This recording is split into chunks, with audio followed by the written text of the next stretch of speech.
బట్టతలతో బాధపడుతున్నారా? ఆధునితనమైన పద్ధతిలో hair transplantation చేయబడును. Face clinic, Hyderabad.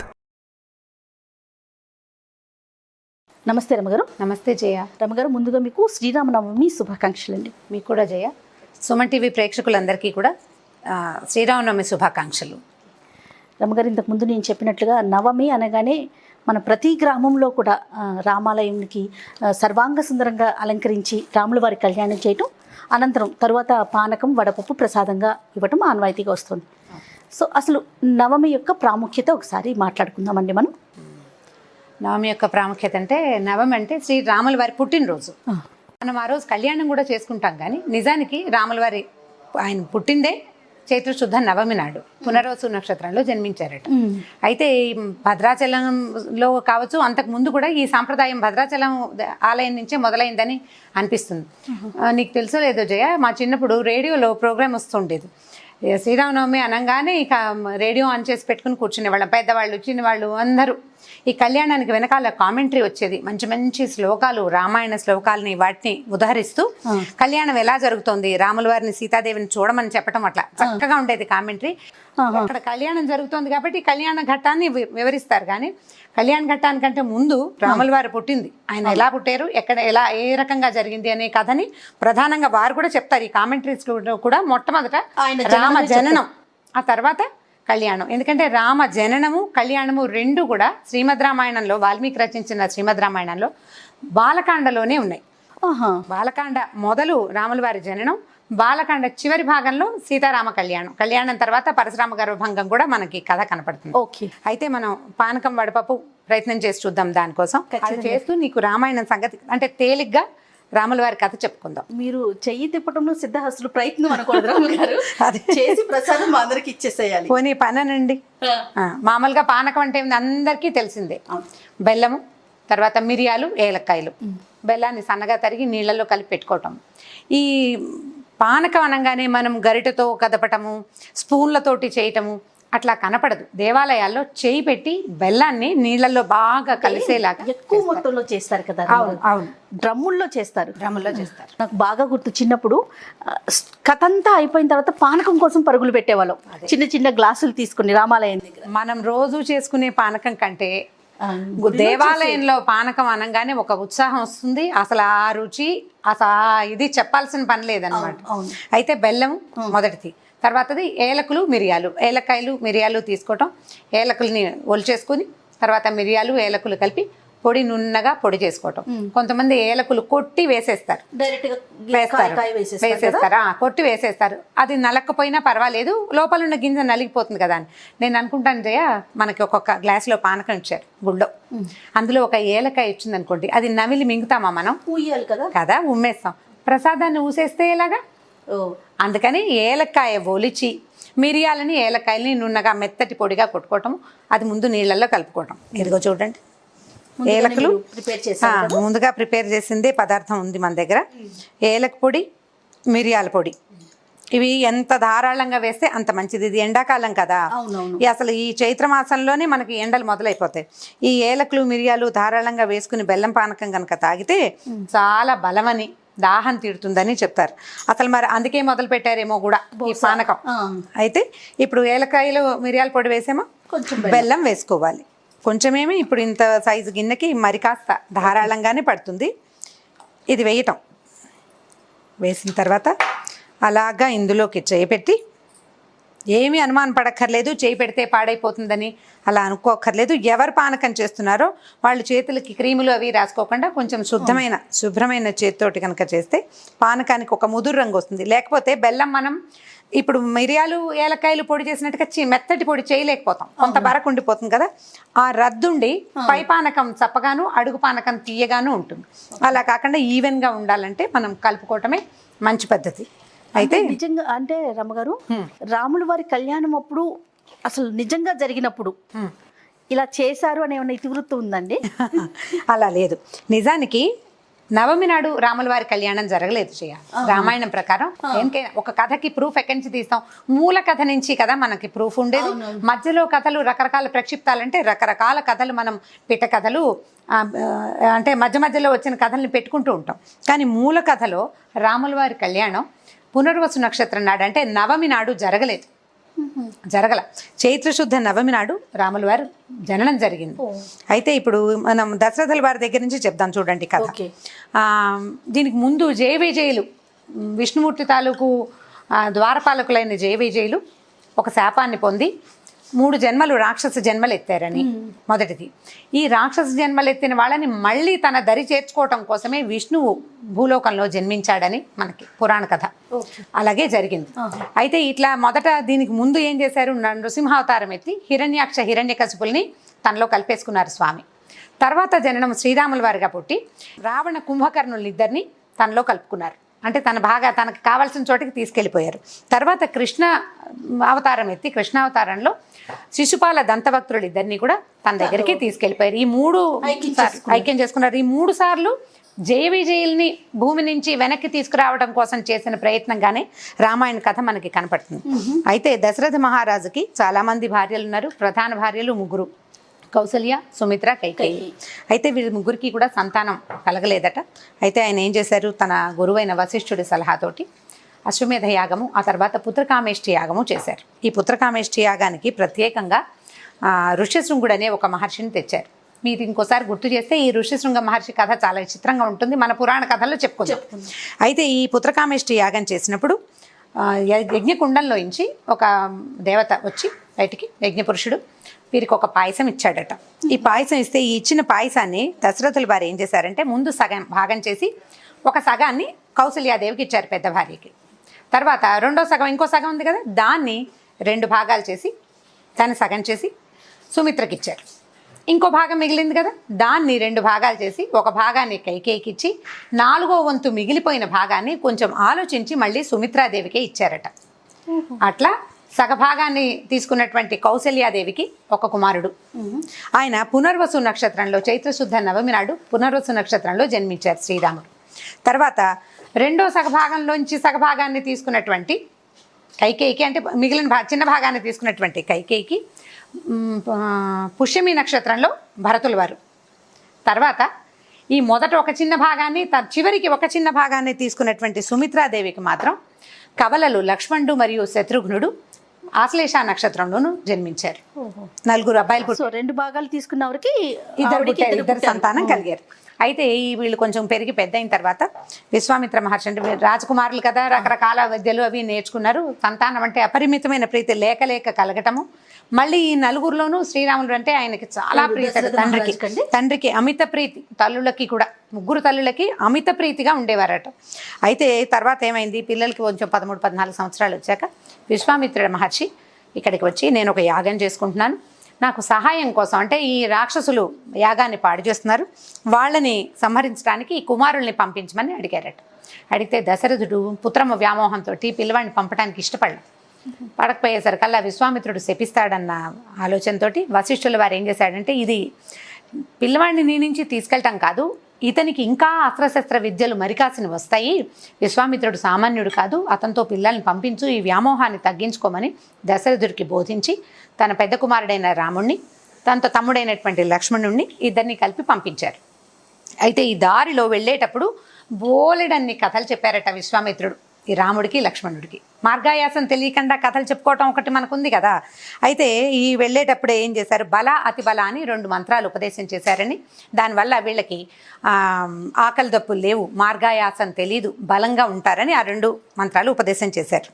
ఆ తర్వాత రకరకాల శస్త్రాలు అస్త్రాలని రాముల వారికి ప్రత్యేకంగా విశ్వామిత్రుడే ఉపదేశించాడని చెప్తారు. అయితే వీళ్ళు ఏం చేశారు, ఈ మధ్యలో తాటక సంహారం చేశారు.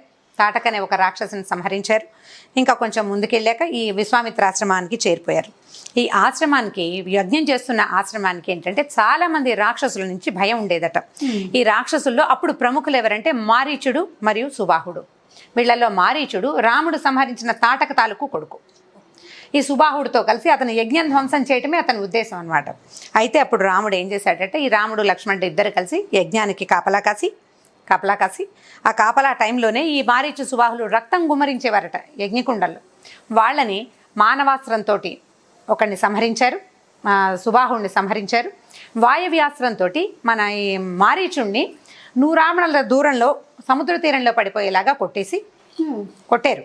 తర్వాత మిగిలిన రాక్షసులందరినీ సంహరించారు. అస్త్రాలు అటు ఇటుగా ఉన్న ఈ జరిగిన కథ ఇదే. అయితే ఈ మారీచుడు తప్పించుకున్నాడు. అవాళ ఆ రోజు తప్పించుకున్న మారీచుడు మళ్ళీ సీతారాములు అడవికి వెళ్ళినప్పుడు సీతాదేవిని రాముల వారి నుంచి సెపరేట్ చేయడానికి రావణాసురుడు పన్నిన మాయోపాయంలో భాగస్వామిగా ఉన్నాడు. అతనే బంగారు జింకగా మారాడు. ఆ బంగారు లేడీ అవతారం వేషం వేసింది ఎవరంటే ఇప్పుడు తప్పించుకున్న మారీచుడే. అయితే ఈ తర్వాత ఏమైంది, ఈ కథ యజ్ఞం పూర్తయిపోయింది.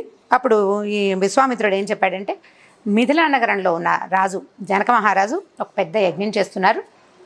అయితే ఈ యజ్ఞం చాలా అద్భుతమైన యజ్ఞం, అది చూద్దాము. ఆయన దగ్గర ఒక ధనుస్సు ఉంది, చాలా పెద్దది, చాలా గొప్పది. ఆ ధనుస్సును చూద్దు కానీ నువ్వు అని చెప్పి ఈ రాముడిని లక్ష్మణుడిని ఇద్దరిని మిథిలా నగరానికి తీసుకెళ్ళాడట. అయితే ఈ నగరానికి వెళ్ళినప్పుడు యజ్ఞశాలలో జనక మహారాజు ఉన్నాడు. జనక మహారాజు ఉంటే వీళ్ళు ఏం చేశారు, జనకుడి దగ్గరికి వెళ్ళారు.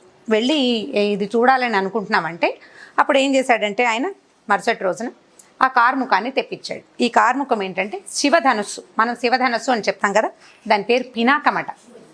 పినాకం. అందుకనే శివుడిని పినాకపాణి అంటారు. పినాకపాణి అంటే శివుడు. ఆ పినాకాన్ని ధరించి ఆయన చాలా గొప్ప యుద్ధాలు అవి చేశాడు.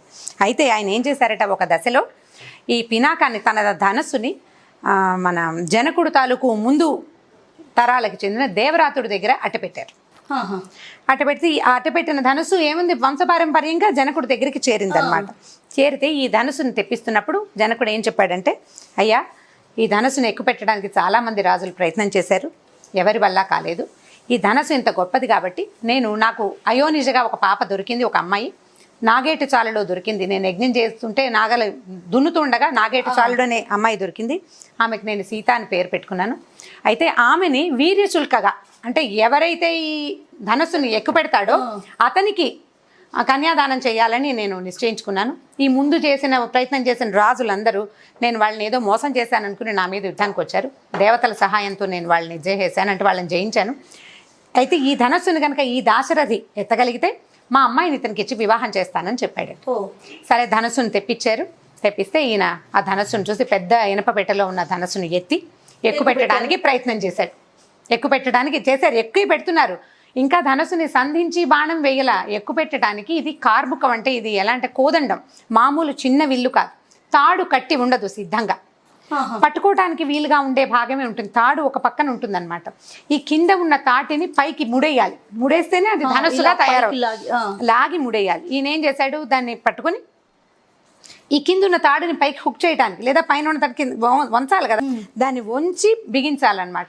ఆ బిగిస్తున్న క్రమంలోనే ఈ ధనస్సు కాస్త విరిగేసరికల్లా ఇంత వీర్యం ఉన్నవాడు చాలా గొప్ప శక్తివంతుడు, నేను ఇంత పరాక్రమవంతుడికే పిల్లనివ్వాలనుకున్నానని చెప్పి మా అమ్మాయిని ఇతనికి ఇచ్చి పెళ్లి చేస్తానన్నాడు.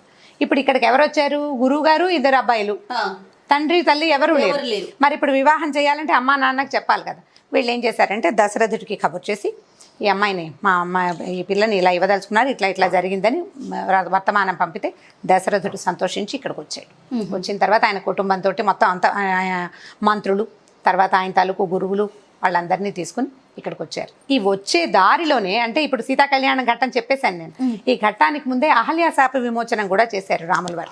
ఆయన కాలు తగిలింది, ఆవిడ రాయి అయిపోయిందని అది మనం చెప్పుకుంటాం. అలా జరగలేదు, అట్లా కాల.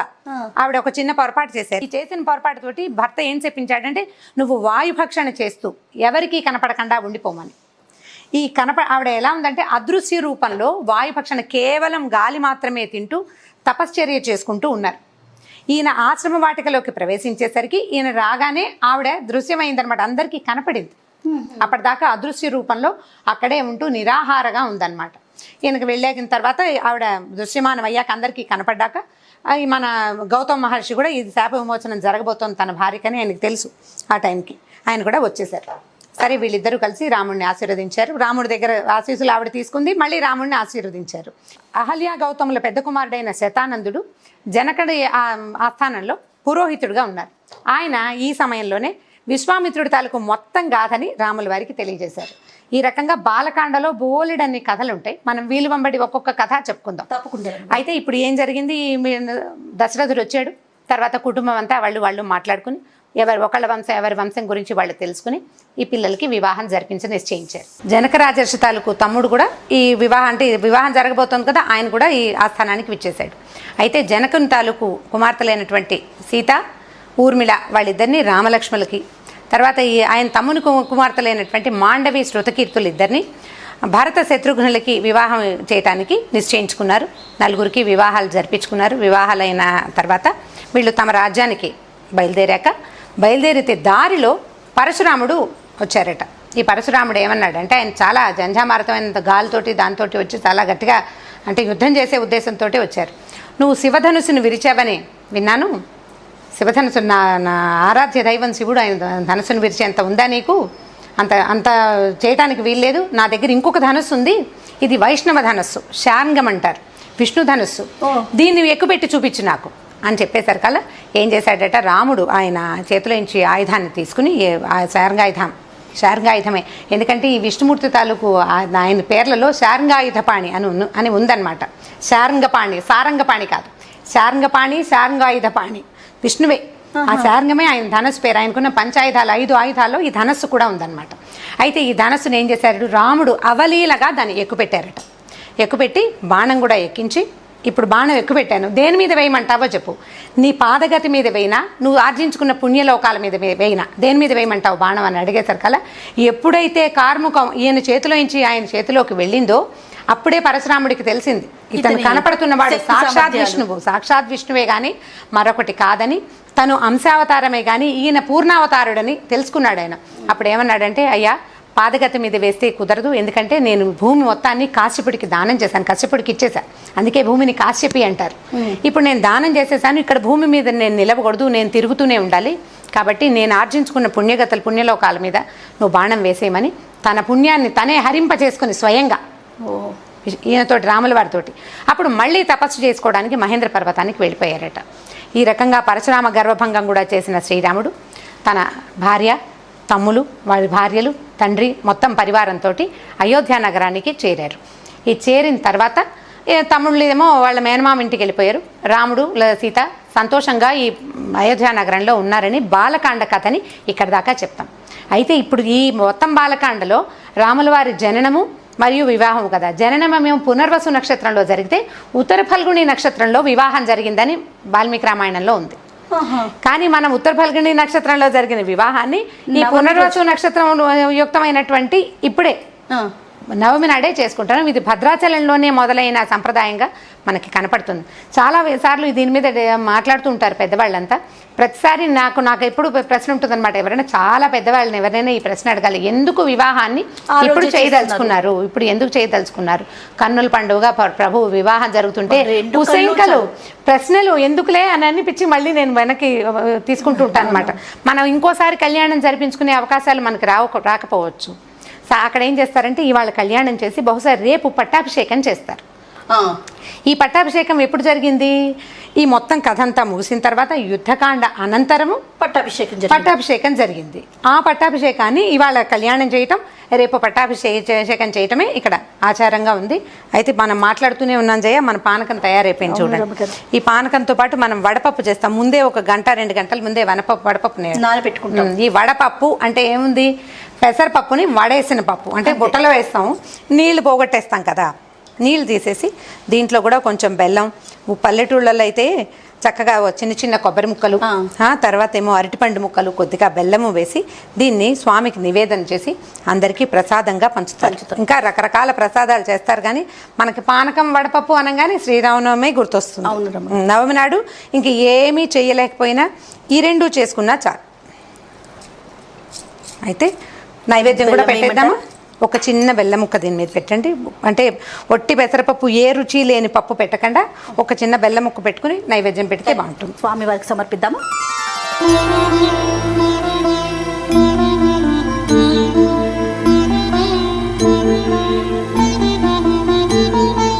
సుగ్రీవమిత్రం పరమం పవిత్రం సీతాకళత్రం నవమేఘగాత్రం కారుణ్యపాత్రం శతపత్రనేత్రం శ్రీరామచంద్రం సతతం నమామి. సంసార संसारतारं निगमप्रचारं धरावतारं ऋतभूमिभारं सनिर्विकारं सुखसिन्धुसारं श्रीरामचन्द्रं सततं नमामि लक्ष्मीनिवासं जगतां निवासं देवीवासं शरदिन्दुहासं लङ्कानिवासं भुवने प्रचारं श्रीरामचन्द्रं सततं नमामि मन्दारमालं वसनेरसालं पूर्णैर्विशालं ऋतसप्ततालं कार्यादिकालं सुरलोकपालं అంటే శ్రీరామనవమికి రాముల వారి కళ్యాణం ఎంత అద్భుతంగా ఉంటుందో తర్వాత పుచ్చుకునే పానకం మరింత అత్యద్భుతంగా ఉంటుంది. మళ్ళీ మనం వీలు వెంబడి రామాయణ గాథల్ని మన సుమన్ టీవీ మామ్ ప్రేక్షకులకి మరిన్ని కథల రూపంలో అందిద్దాం. మరోసారి సుమన్ టీవీ ప్రేక్షకులందరికీ శ్రీరామనవమి శుభాకాంక్షలు. శ్రీరామచంద్ర ప్రభు యొక్క ఆశీస్సులు ప్రపంచం అందరికీ పొందాలని, అందరికీ దొరకాలని, అందరూ హాయిగా ఆరోగ్య ఐశ్వర్యాలతో ఉండాలని మనస్ఫూర్తిగా కోరుకుంటున్నాను. సుమన్ టీవీలో మీ పర్సనల్ అండ్ బిజినెస్ ప్రమోషన్స్ కోసం కింది నెంబర్కి కాంటాక్ట్ చేయండి.